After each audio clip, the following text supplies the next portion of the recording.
Alors, oublions un instant tout ce qu'on pense savoir sur la programmation. Aujourd'hui, on ne va pas parler de code, non, on va parler d'alchimie. On va décrypter Python, pas comme un simple langage, mais plutôt comme un art secret qui permet de façonner le monde numérique. Allez, c'est parti, on plonge dans cet univers. Et tout commence ici, avec ce journal. C'est un peu notre appel à l'aventure. La promesse, c'est de nous guider depuis l'ignorance totale jusqu'au rang très convoité de créateurs numériques. La quête, elle, débute maintenant. Bon, la toute première étape de notre initiation, c'est de maîtriser les outils fondamentaux. Et ces outils, c'est quoi? Le calcul et la logique. Il faut voir ça comme les incantations primitives, le socle de toute magie numérique. En gros, il existe deux types de sortilèges primaires.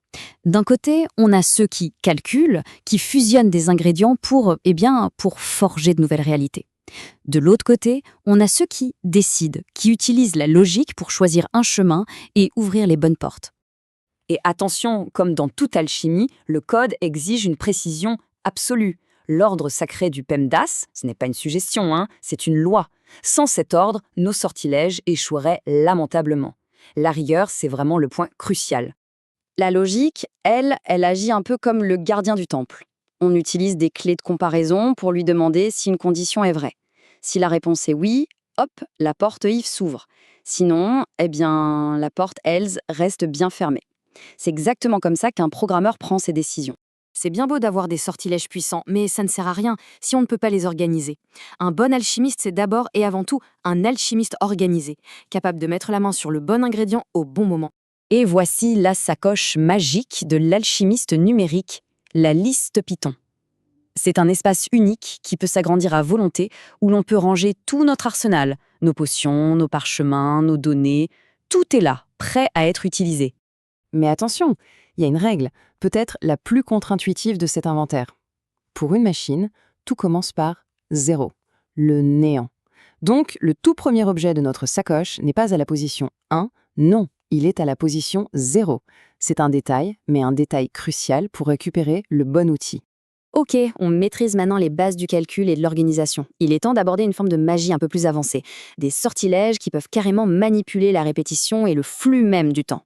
Pour ça, il y a deux grandes manières de faire. La boucle for, c'est comme faire un inventaire. On examine chaque objet de la sacoche, un par un, jusqu'au tout dernier. Il y a une fin naturelle. La boucle while, elle, c'est plus comme un sablier. L'action se répète tant qu'il reste du sable, c'est-à-dire tant qu'une condition reste vraie. Mais maîtriser le temps, ça comporte un risque immense. Si la condition de notre sablier ne devient jamais fausse, si le sable se régénère à l'infini, on crée une boucle infinie. Le programme se retrouve alors piégé dans la prison de l'éternité, il consomme toute son énergie jusqu'à s'effondrer.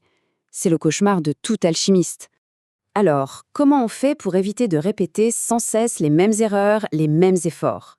Les grands maîtres, eux, ils ont la réponse. Il faut tout noter, consigner sa magie dans un grimoire. C'est tout le principe des fonctions.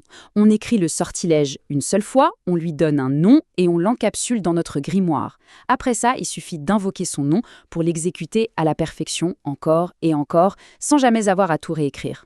Cette pratique suit une philosophie d'une très grande élégance. Don't repeat yourself ou DIY. Ne vous répétez pas. Un amateur, il copie et colle son code. Un maître, lui, il l'encapsule. C'est vraiment ce qui distingue un atelier en désordre d'un laboratoire propre et efficace. Et voilà, avec la maîtrise des calculs, de la logique, de l'organisation et de la réutilisation, la première grande étape de notre voyage est maintenant terminée. L'initiation est complète. Et maintenant, la carte du monde s'ouvre en grand. Vers le nord, on trouve les API, qui permettent de connecter notre magie au monde extérieur pour échanger des informations. À l'est, il y a l'automatisation, qui permet de créer des serviteurs invisibles qui travaillent pour nous. Et au sud, c'est la quête ultime, les réseaux de neurones, pour tenter de donner une forme de pensée à la machine. Les fondations sont maintenant forgées dans le marbre. Ces bases sont solides et à partir de là, absolument tout devient possible. On est prêt à construire. La question finale demeure. Le code qu'on écrit aujourd'hui, c'est la fondation du monde qu'on bâtira demain.